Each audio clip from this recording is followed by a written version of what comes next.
बिस्मिल्लाहिर्रहमानिर्रहीम। अस्सलाम वालेकुम। BS zoology 6th semester course ecology में बच्चे जो आज हमने टॉपिक पढ़ना है वो है temperate decidual stressed ecosystem.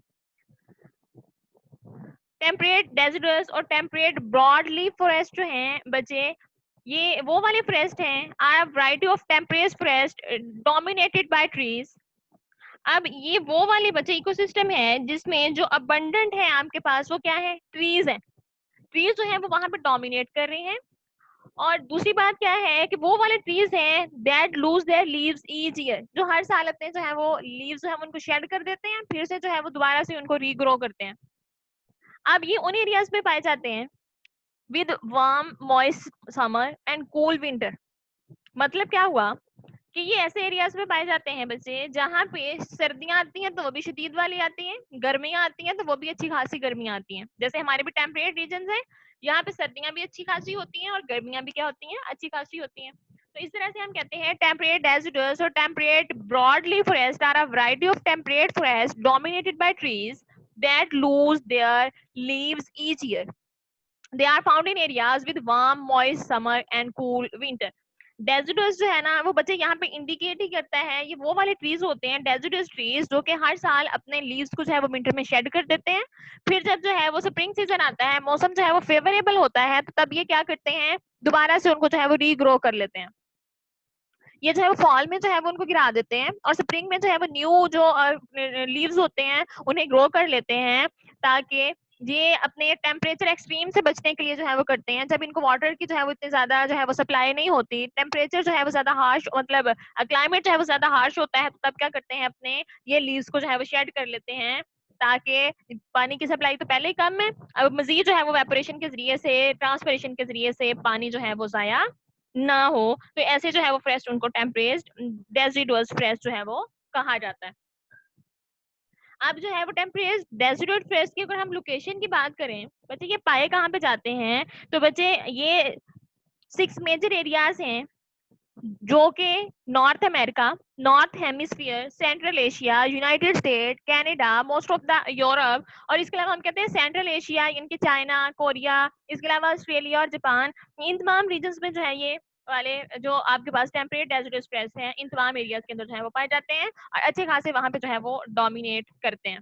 Climate की बात करें अगर हम, तो बच्चे ये जो इनका क्लाइमेट है, over the course of year climate change, पूरा साल वहां पे क्लाइमेट एक जैसा नहीं रहता, क्लाइमेट क्या करता है, चेंज होता रहता है सीजन टू सीजन। बच्चे ये वो वाले आपके पास फॉरेस्ट हैं जहाँ पे चारों सीजन आते हैं, समर भी है, विंटर भी है, फॉल भी है, स्प्रिंग भी है। तो डिफरेंट सीजन के लिहाज से क्या होता है, टेम्परेचर जो है वो डिफरेंट होता है। तो अगर हम बात करें समर्स की, तो summers are mild and average about 70 Fahrenheit या 21 डिग्री सेंटीग्रेड तक जो है वो इनका होता है।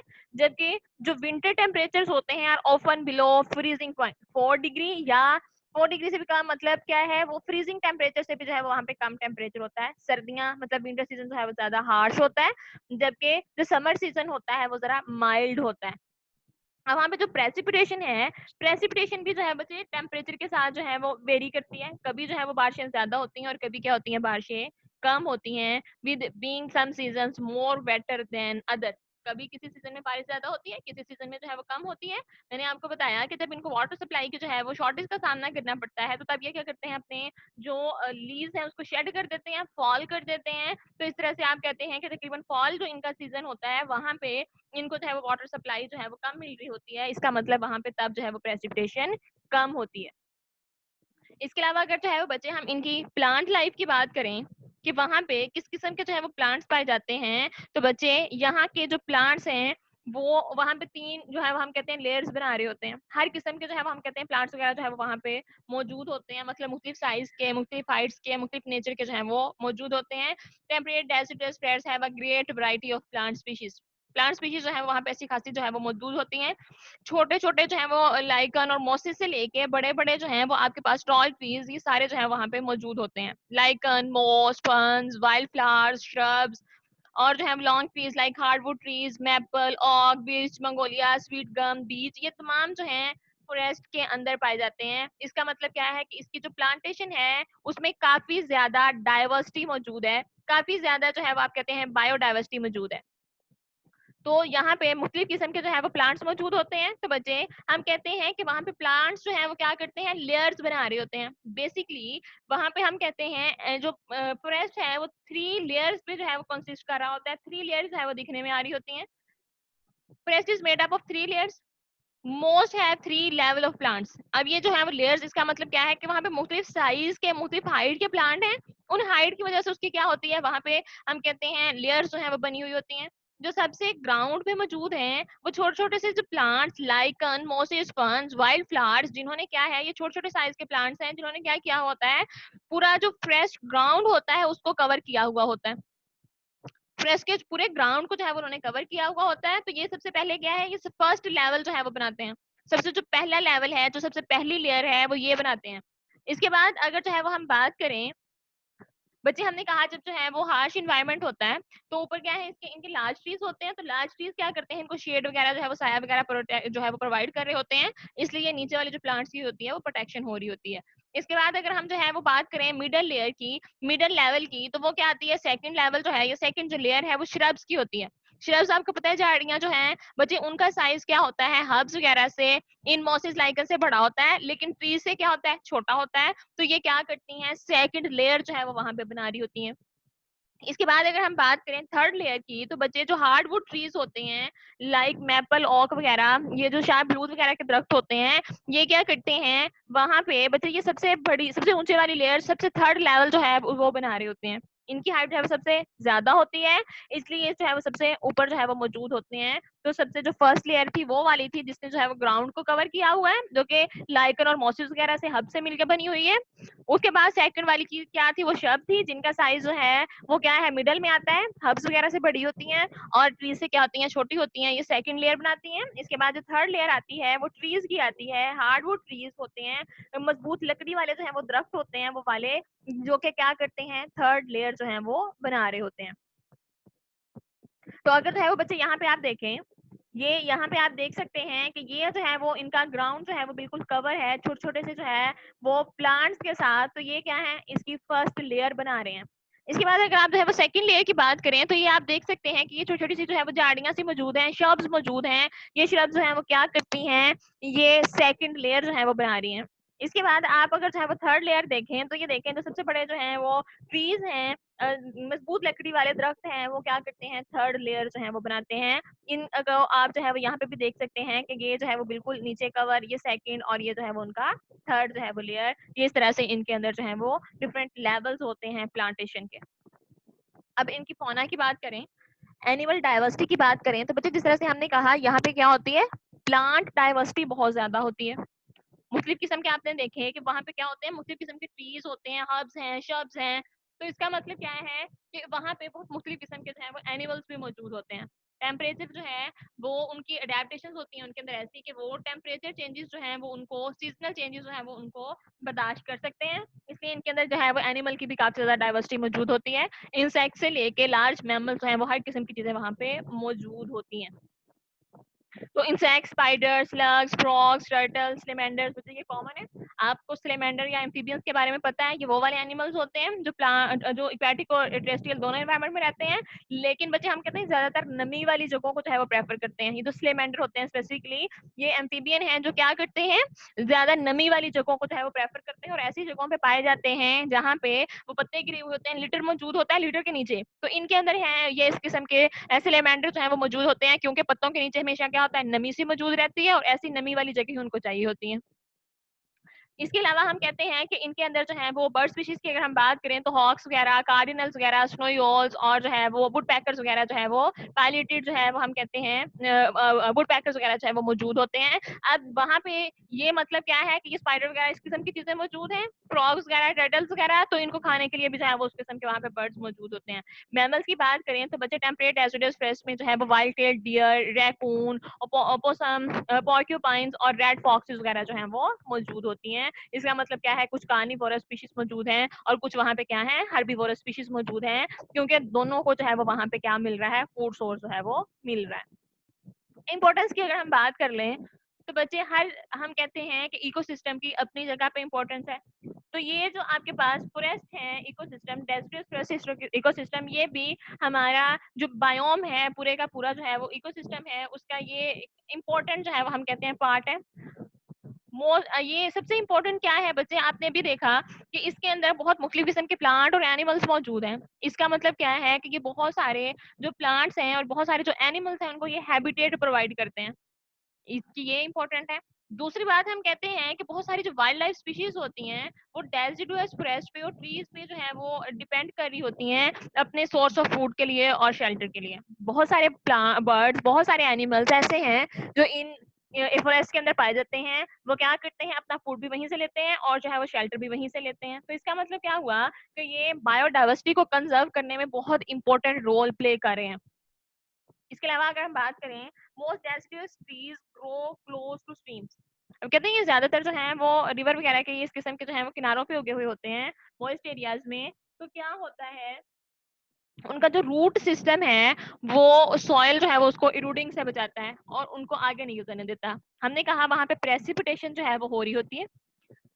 प्रेसिपिटेशन मुख्तलिफ होती है, कुछ सीजन में जो है वो बारिश ज्यादा होती है, कुछ सीजन में बारिश कम होती है। जब बारिश ज्यादा होती है तो यहाँ हम कहते हैं वहां पे ये जो सॉइल है उसको एरूड होने से बचाते हैं, सॉइल एरोजन से बचाते हैं। सॉइल एरोजन का क्या मतलब है बच्चे, तेज हवा चली या जो है वो बारिश ज्यादा हो गई या फ्लड आ गया तो उसके साथ क्या होता है, जो अपर लेयर होती है सॉइल की, जो ज्यादा फर्टाइल होती है, जो ज्यादा न्यूट्रिएंट रिच होती है, वो उस हवा के साथ उड़ जाती है या क्या करती है, वो वाटर के साथ वॉश होकर आगे जो है वो चली जाती है। फिर नीचे से कौन सी लेयर निकल आती है जमीन की, वो जो फर्टाइल नहीं होती, जिसके अंदर न्यूट्रिएंट इतने ज्यादा मौजूद नहीं होते। तो ये क्या करती हैं, जहाँ पे बच्चे प्लांट्स मौजूद होते हैं, प्लांट्स क्या करते हैं, जहाँ वहां पे ना जो है वो ज्यादा मिट्टी को उड़ने देते हैं, ना क्या करते हैं बारिश की वजह से पानी को ज्यादा जो है वो वॉश करने देते हैं वहां से न्यूट्रिएंट्स वगैरह को या अपर लेयर को। तो इस तरह से जो इनका रूट सिस्टम है वो जमीन को मजबूती के साथ पकड़ के रखता है। सॉइल को जो है वो हम कहते हैं वहां पे जो है वो सॉइल को जो है वो एरूड होने से बचाता है, क्योंकि मजबूती के साथ जो है वो उसने वहां पे बाइंड किया हुआ होता है सॉइल को। इस वजह से ये एरूडिंग से बचाता है। मतलब क्या है कि उसकी फर्टिलिटी को जो है वो बरकरार रखता है। इसके अलावा इसकी एक और इम्पोर्टेंस की अगर हम बात करें तो बच्चे हमने क्या कहा कि यहाँ पे जो है वो बहुत लार्ज ट्रीज, बहुत सारी जो है वो प्लांटेशन मौजूद होती है और प्लांट्स के जरिए से क्या होती है, ट्रांसपायरेशन होती है। ट्रांसपायरेशन से क्या होता है, ह्यूमिडिटी, मतलब क्या है, पानी के नमी जो है वो बढ़ती है हवा फिजा के अंदर, उससे क्या होता है, क्लाउड फॉर्मेशन होती है और क्लाउड फॉर्मेशन से फिर क्या होता है, वहां पे जो है वो रेन होती है। तो इस तरह से आप कहते हैं कि ये रेनिंग में जो है वो इंपॉर्टेंट रोल प्ले करते हैं। इसके अलावा एक और बात अगर हम करें तो बच्चे हम कहते हैं कि जो प्लांटेशन है ये ऑक्सीजन सोर्स के तौर पे भी एक्ट करती है। प्लांट्स इतने ज्यादा हैं, इतने ज्यादा एरिया पे जो है ये डेजर्ट फॉरेस्ट जो है वो फैले हुए हैं, तो ये क्या करते हैं, फोटोसिंथेसिस करते हैं। फोटोसिंथेसिस के बाय प्रोडक्ट के तौर पे ऑक्सीजन प्रोड्यूस करते हैं। उस ऑक्सीजन को क्या करते हैं, हम रेस्पिरेशन के लिए इस्तेमाल कर लेते हैं। इस तरह से ऑक्सीजन के सोर्स के तौर पे भी एक्ट करते हैं। एक और बात अगर हम करें तो बच्चे हम कहते हैं कि जो कार्बन डाइऑक्साइड है ये उसके लेवल को भी मेंटेन करने का काम करते हैं। कैसे, कि ये जो है वो फोटोसिंथेसिस में कार्बन डाइऑक्साइड को इस्तेमाल करते हैं। इस तरह से कार्बन डाइऑक्साइड का लेवल जो है वो इन्वायरमेंट के अंदर मेंटेन रखते हैं। अब अगर हम ह्यूमन इम्पैक्ट की बात कर लें कि इंसान किस तरह से जो है वो इस इन्वायरमेंट पे जो है वो असरअंदाज हो रहा है, ह्यूमन एक्टिविटीज किस तरह से जो है वो इसके ऊपर इफेक्ट हो रही हैं, कर रही हैं इसको, तो सबसे पहले आती है फार्मिंग। बच्चे बहुत सारा जो डेसिडुअस एरिया है फॉरेस्ट का एरिया, उसकी जो है वो उसको वहां पे क्लियर करके क्या कर दिया, शुरू कर लिया है, फार्मिंग करनी शुरू कर ली है। लोगों ने जो है वो वहां पे क्रॉप जो है वो कल्टीवेट कर रहे हैं। बच्चे वो वक्ती तौर पे तो क्रॉप कल्टीवेशन का फायदा है, लेकिन अगर आप लॉन्ग टर्म जो है वो बेनिफिट की बात करें तो ये जो फॉरेस्ट हैं उनकी कटिंग से हमारी इकोनॉमी जो है वो उसको बहुत ज्यादा लॉस पहुंचेगा। इसके बाद अगर माइनिंग की बात करें तो बच्चे डिफरेंट मिनरल्स के लिए जो है वो उनके ओर्स को ढूंढते हुए माइनिंग की जाती है। ये माइनिंग से क्या होता है कि सॉइल टेक्सचर खराब होता है और उस सॉइल टेक्सचर से क्या हो रहा है, ये डेजर्ट जो फॉरेस्ट हैं वो डिक्लाइन कर रहे हैं। इसके बाद बहुत सारी जो स्पीशीज हैं बच्चे उनकी वहां पे ओवर हंटिंग की जाती है। ओवर हंटिंग से क्या होता है, बहुत सारी स्पीशीज जो है वो इंडेंजर्ड हो चुकी हैं। अगर जो है वो ओवर हंटिंग वहां पे जारी रही तो क्या होगा, वो एक्सटिंक्ट हो जाएंगी। इसके बाद लॉगिंग हो रही है, वाटर का जो कंटेंट है वो ज्यादा है, ये जिस तरह से आप कहते हैं वहां पे वो जो सेम थोर वाली जमीन है वहां पे वाटर लॉगिंग जो है वो ज्यादा हो रही है, जिसकी वजह से उसकी फर्टिलिटी में जो है वो कमी आ रही है। इसके अलावा अर्बनाइजेशन भी जो है वो इसके ऊपर मेजर इम्पैक्ट है बच्चे। अर्बनाइजेशन का मतलब क्या है कि वो लैंड को क्लियर करके वहां पे चाहे वो कॉलोनीज बना लेना, घर बना लेना, ये अर्बनाइजेशन है। डेजिडस स्ट्रेस जो है वो उनको क्लियर करके, क्योंकि बच्चे यहाँ पे ह्यूमन जो है वो पॉपुलेशन को एक्सटेंड कर रही है, तेजी के साथ जो है वो ग्रो कर रही है। उनके रहने के लिए क्या है, अब जो है वो शेल्टर तो उनको चाहिए, रहने के लिए घर तो चाहिए। तो क्या किया जा रहा है कि ये जो डेजिडस फॉरेस्ट हैं उनको काट के वहां पे कॉलोनीज बनाई जा रही हैं, घर बनाई जा रहे हैं। तो ये इससे क्या है, डेजर्ट स्ट्रेस जो है वो तेजी के साथ कम हो रहे हैं। इसके अलावा बच्चे हम बात करते हैं कि एक जमाने में जब जो है वो न्यू सेटलमेंट हुई थी अमेरिका में, तब इन दरख्तों की जो राख थी, ऐश थी, उसको जो है वो एज फर्टिलाइजर जो है वो इस्तेमाल किया गया। तो उसके लिए देखें कि कितने ज्यादा दरख्तों को जो है वो जलाया गया, कितने ज्यादा जो है वो इनको वहां से काटा गया। तो उससे क्या हुआ कि इनके जो नंबर है उसमें तादाद में काफी ज्यादा कमी आई। दूसरा हम कहते हैं डिफॉरेस्टेशन हो रही है।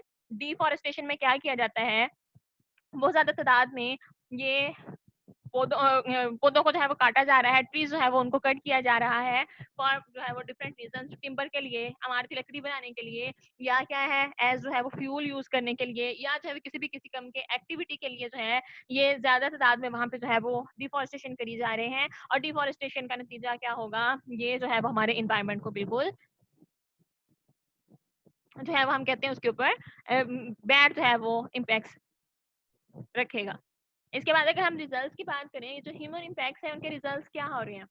ये जो हमने इतनी डिफॉरेस्टेशन कर ली, वहां पे अर्बनाइजेशन कर ली, वहां पे फार्मिंग कर ली, वहां पे माइनिंग कर ली, ओवर हंटिंग कर ली, इसका नतीजा क्या होगा बच्चे, नतीजा यही होगा कि हमारा इकोसिस्टम जो है वो डिस्टर्ब हो जाएगा, कोलैप्स कर जाएगा। हमारी बहुत ज्यादा ओवर हंटिंग से क्या होगा, वहां पे फूड चेन और फूड वेब जो है वो मुतासर होंगे। उससे क्या होगा, हमारी ये जो स्टेबिलिटी है उसको नुकसान पहुंचेगा।